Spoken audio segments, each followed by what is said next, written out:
আমার ছেলে বৌমা পড়াশোনা করতে গিয়েছে।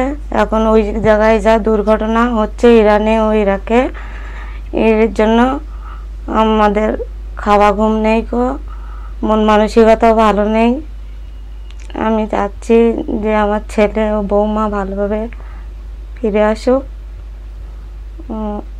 এই জন্যতে আমার খুব একটা ভালো লাগছে না মনের মধ্যে, মানে খুব চিন্তায় আছেন? খুব চিন্তায় আছি। আচ্ছা, মানে কে কে রয়েছে আপনার ইরানে? ইরানে আমার ছেলে ও বৌমা আছে।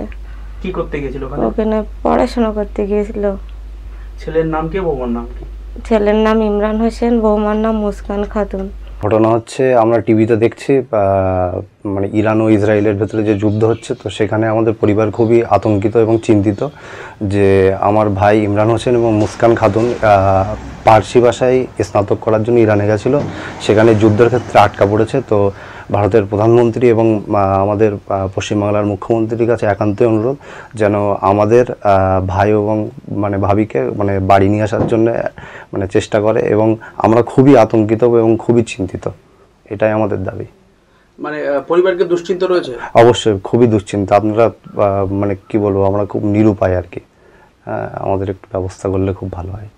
কি চাইছি ভারত সরকার এগিয়ে যাক এবং আমাদের ওখানে যত স্টুডেন্ট আছে সবাইকে যেন সুষ্ঠু সবলভাবে বাড়ি নিয়ে আসে, এবং আমার ভাই ভাবিকেও যেন সুষ্ঠু সবলভাবে বাড়ি নিয়ে আসে, এটাই দাবি। আপনার ভাই ভাবির নাম কি, কি করতে গেছে? ইমরান হোসেন এবং মুস্কান খাতুন ফার্সি ভাষায় স্নাতক অর্জন করার জন্য ইরান গেছিল।